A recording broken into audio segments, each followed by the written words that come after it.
পশ্চিমবঙ্গের জনসংখ্যা নিয়ে বিস্ফোরক শুভেন্দু অধিকারী।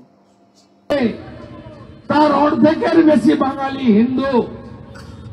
ওই দেশে মাথায় টিকা,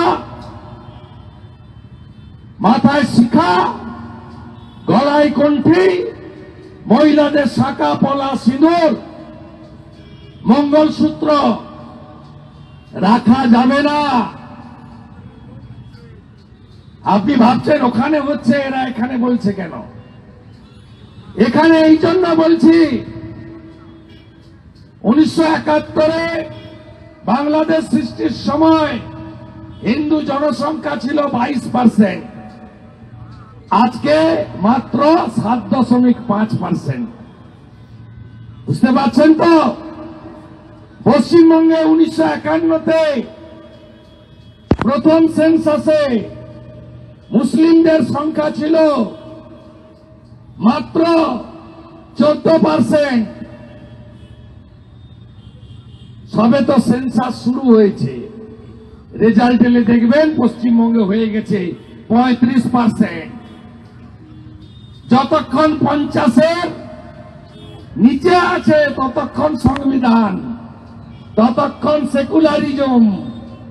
আর 50 পেরিয়ে যাওয়ার পরে সিদ্দিকুল্লাহ চৌধুরীর ভাষা দেখছেন? এই মলয় মজুমদাররাও কে মন্ত্রী করেছে। কি বলছে?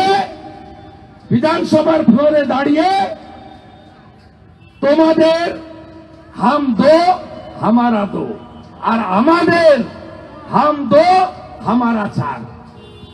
মন্ত্রী বলছে,